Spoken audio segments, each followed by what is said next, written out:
Hey guys, Asian here. This video is going to be normal Aetherian Archive. I apologize in advance. I did not hit the record button right at the start, so we're starting a little bit ahead of where we normally are. But the first part is not that bad. It's basically you run through, um, you run up the first set of stairs, and you go basically behind the Flame Atronachs and burn the Flame Atronachs down. That's basically it. It's not that bad. So we will start here, which is this is right after you defeat the Flame Atronachs.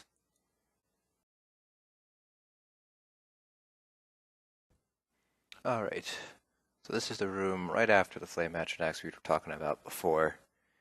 You'll see here that I'm putting on Rapids, and this is because this room has a lot of whirlwinds, and Rapids really helps you move past them. Ideally, it shouldn't be one of the healers. I'm healing in this run. It should be one of the DPS if they're stamina DPS. Once you hit the door, you're just going to get the entire group around behind, or just through the door. You don't have to go behind them like I am. You can go behind the Ice Atronachs and just burn them down real quick and clean. There's normally a heavy sack just right in the open here. And then you'll see whoever puts on Rapid should take it off and put on whatever skill they had before, because you will not need Rapids, at least not for this next section here. Once you walk past the image of the Mage, just sprint past, get into the glowing circle of protection. Healers will heal DPS as they run through. Once everybody is on the circle, open the next door and move on to the next room. So for this trial, there's a specific order you want to take out these ads in. You want to go Overchargers first, Archers, and then the rest of the trash. The tank should pull the melee and the archers if they can. Overchargers should be burnt down first by the DPS. Overchargers will put that electric AoE effect on random people. If you do get hit by that, just step away from the group, and healers will heal you through the damage. This is the first boss, which is a gigantic Storm Atronach. We kind of screw up a little bit here in the beginning. What everyone is going to do is the main tank is going to pull the boss, pull aggro, and the rest of the group needs to go behind the boss, hide behind his butt. You can group up as close as possible. You'll see here we realize our mistake, we group up. Healers, the boss will go do this phase, which is a lightning storm that damages everybody. Healers will have to spam healing springs to keep everybody up. I know it seems scary, but if you have two healers with spamming healing springs, you should be able to heal through the damage. He does a giant AoE attack centered on him. You can block through that if you want. You can live through it on normal though, so you don't have to block it if you don't want to. I recommend blocking regardless. So once it's dead, there's going to be a couple of platforms, left, right, and center. There should be a healer on the left platforms and the right platforms. Middle platform should be the tank and 3 DPS. The middle platform should crouch, so they're hidden from their mobs. Left and right will have to deal with some trash mobs. The middle has mobs as well, but they will continue to respawn until the left side and the right side are done with their set of mobs. So we're just going to skip through all this. Once you're done with the mobs, everybody groups up, goes back to the arena. So here again, I will equip Rapids. This is the last time you'll need to equip Rapids. So the idea here is you line up on the bridge. Somebody or two people will pop Rapids. You're going to punch straight and then make a hard right. You don't need to jump. You should jump, just in case your mount is slow. If you have a max speed mount, I know you can make the jump. I have a mount at 30%, and I am more comfortable jumping. So you jump here, and hopefully you will all make it. Here, one of our members did not make it, and so if that happens and don't make the jump, everybody needs to run over to this corner and sneak.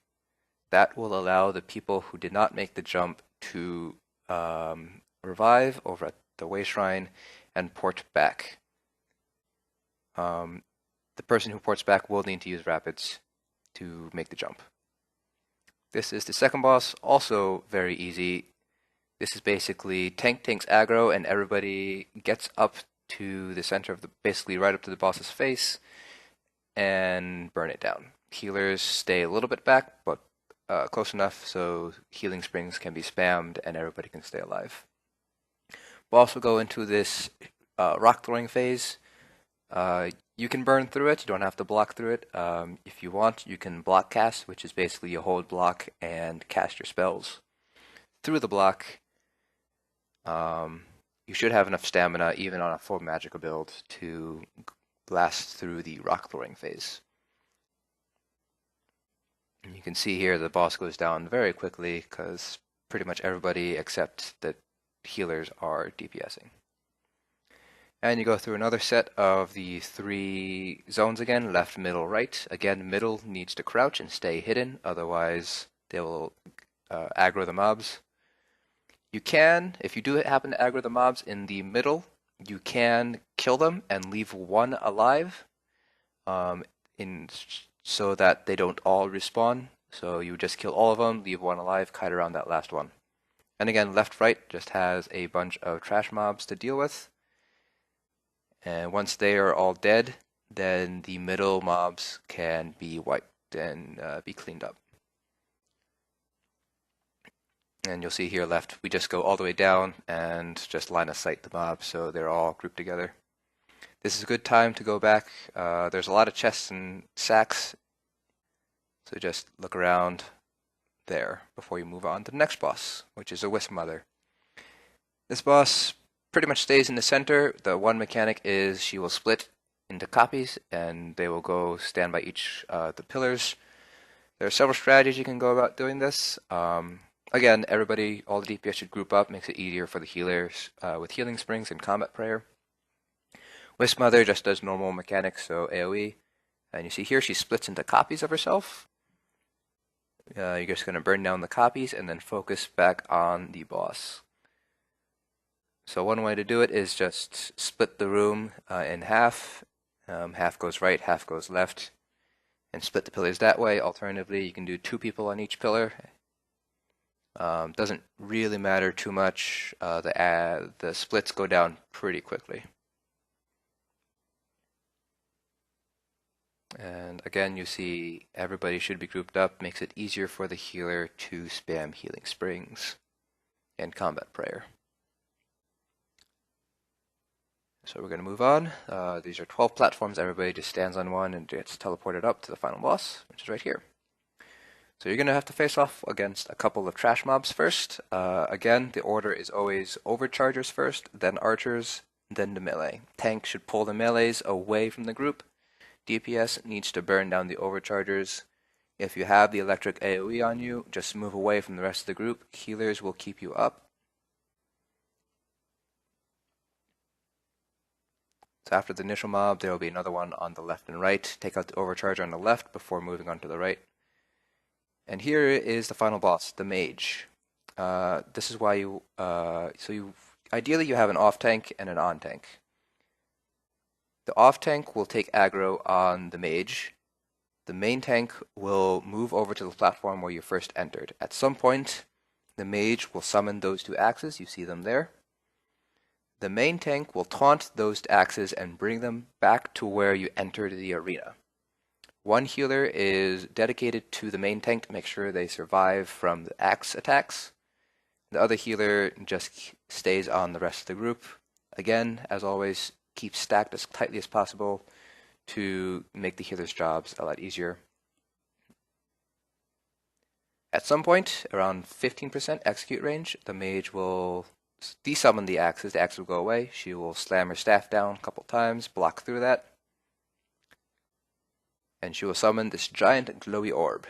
This is where you have to burn the mage down. If you do not burn her down in time, she will basically wipe everybody in the group with that attack. So once she finishes slamming her staff, I think she does it 4 times. Everybody just needs to go over there, right up to the mage, and spam the executes. If she manages to get that attack off, it's an automatic wipe and you have to start all over again. I don't know if you need to kill the ads again if you do wipe. Once you kill the boss, take the portal back to the starting area, and you can hand in your quest for the coffers. Thanks for watching. I will see you on the next dungeon.